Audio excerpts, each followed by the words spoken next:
كنت حر بتلك القيود إذا كنت بالله مستعصما فماذا يضيرك كيد العبيد فماذا يضيرك كيد العبيد إن الحمد لله والصلاة والسلام على رسول الله أما بعد যতই দিন যাচ্ছে ইসলাম ও মুসলিমদের জন্য সংকীর্ণ হয়ে উঠছে বাংলার জমিন।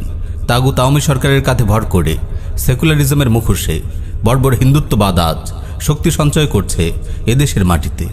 প্রশাসনের এক বড় অংশের নিয়ন্ত্রণ আজ চলে গেছে ভারতীয় মুশরিকদের হাতে। তাই তো আমরা দেখতে পাচ্ছি লকডাউনের নামে পবিত্র মাহে রমাদানেও দেশ জুড়ে আলিম ও তালিবে ইলমদের উপর চলছে এক নির্মম ক্র্যাকডাউন।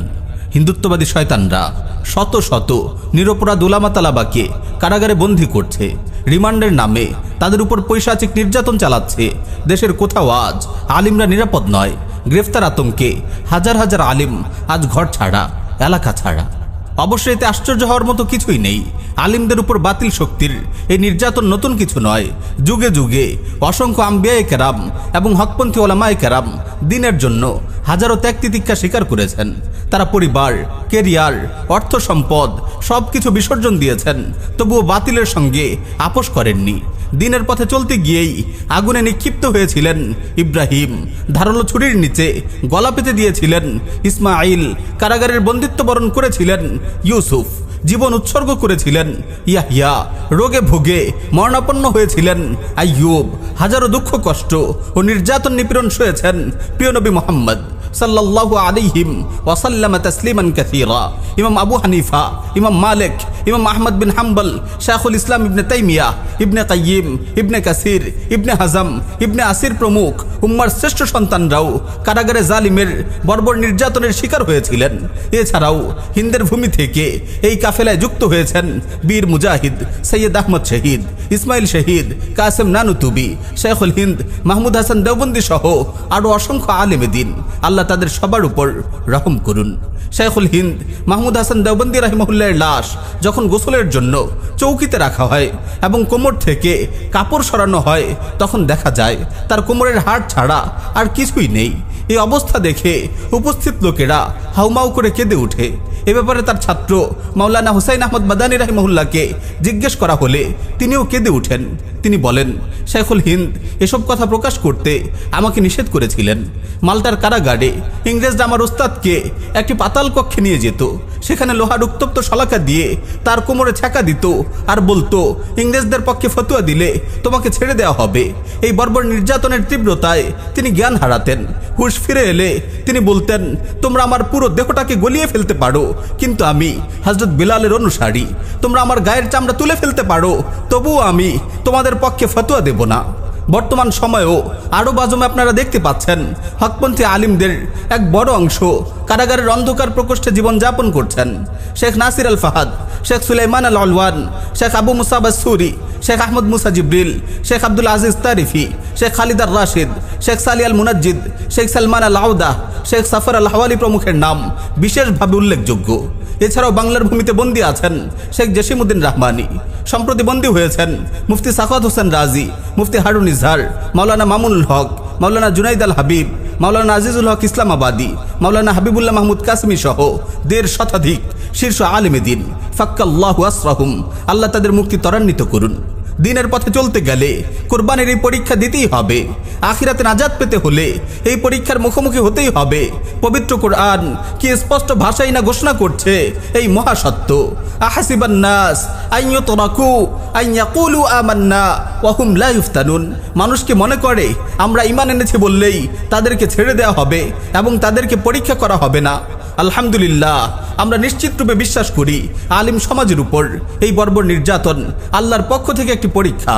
তাওহীদ ও শিরকের আসন্ন মহাযুদ্ধে তাওহীদের সন্তানদের যে তারবিয়া ও অভিজ্ঞতা দরকার, এই পরীক্ষার মাধ্যমে তারা তা শিখতে পারবে। প্রিয় ভাই ও বোন, হিন্দুত্ববাদী তাগুত প্রশাসনের হাতে আলিম সমাজের উপর নেমে আসা এ নির্যাতন ও নিপীড়ন বাহ্যিকভাবে উম্মার বিপর্যয়ের কারণ হলেও ইনশাআল্লাহ শেষ পরিণামে এটি উম্মার জন্য কল্যাণই বয়ে আনবে। তাগুতের কারাগারে বন্দী প্রতিটি আলিমকে আল্লাহ রাব্বুল আলামিন মুসলিম উম্মার পক্ষ থেকে ভরপুর জাযা দান করুন। যেই ভূমিতে আল্লাহর বান্দারা দ্বীনের জন্য কুরবানি পেশ করেছেন, আল্লাহ রাব্বুল আলামিন সেই ভূমিতে ইসলাম জিন্দা করেছেন। ইসলামের হাজার বছরের ইতিহাস তার জ্বলন্ত সাক্ষী। আলিমদের এই ত্যাগ ও কুরবানি অদূর ভবিষ্যতে এই ভূমিতে ইআদাদ ও জিহাদের এক নতুন আমেজ নিয়ে আবির্ভূত হবে ইনশাআল্লাহ।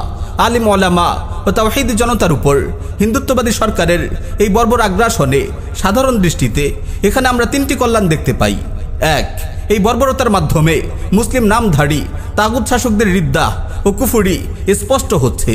যে তাগুত শাসকরা কিছুদিন আগেও তাহাজ্জুদ গুজার ও ইসলামের বন্ধু বলে নিজেদের জাহির করত, চলমান পরিস্থিতি তাদের কালো মুখোশ উন্মোচন করে দিয়েছে।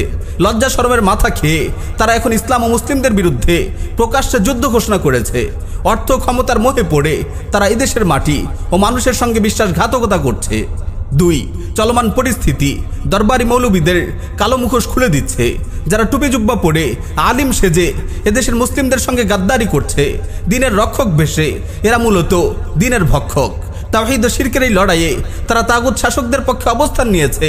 যুগে যুগে এই দরবারি মোল্লারাই উম্মার সর্বনাশ করেছে। তিন, নির্যাতনের নিপীড়নের শিকার আলিমরা কারাগারে গিয়ে আরও সাহসী, পরিশুদ্ধ ও বাস্তববাদী হয়ে উঠছেন।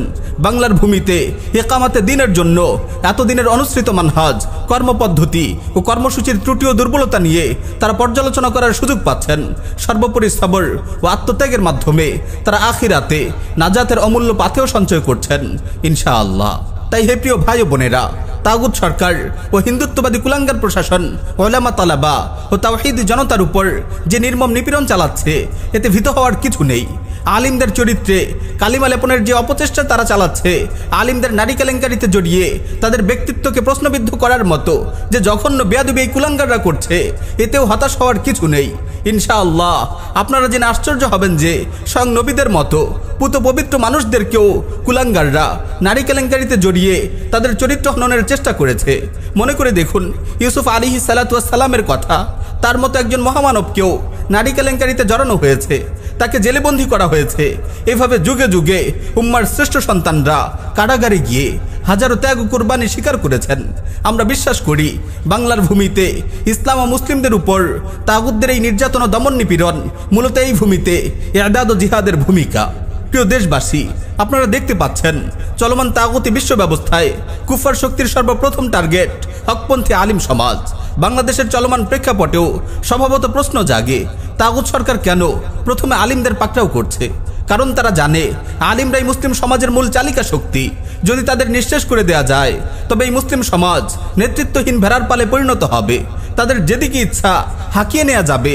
তাই হিন্দুত্ববাদ সবার আগে আলিমদেরকে টার্গেট করেছে। সেদিন বেশি দূরে নয় যেদিন সাধারণ মুসলিমদের দিকেও বিস্তৃত হবে হিন্দুত্ববাদের নখর থাবা। প্রিয় ভাই ও বোনেরা, মেঘে মেঘে অনেক বেলা হয়ে গেছে। হিন্দুত্ববাদী শক্তি এই ভূমিতে খুব দ্রুত তাদের লক্ষ্যের দিকে এগুচ্ছে। সময় এসেছে সব মতভেদ ভুলে ঐক্যবদ্ধ হওয়ার। সর্বনাশ এই ঝড়কে রুখতে হলে আমাদের প্রস্তুতি নিতে হবে এখনই। কুফরি গণতন্ত্রের ভ্রান্ত মানহাজ ছেড়ে ফিরে আসতে হবে দাওয়া ইআদাদ ও জিহাদের নববী মানহাজে। সময় এসেছে সব মতভেদ ভুলে ঐক্যবদ্ধ হওয়ার। সর্বনাশ এই ঝড়কে রুখতে হলে আমাদের প্রস্তুতি নিতে হবে এখনই। কুফরি গণতন্ত্রের ভ্রান্ত মানহাজ ছেড়ে ফিরে আসতে হবে দাওয়া ইআদাদ ও জিহাদের নববী মানহাজে।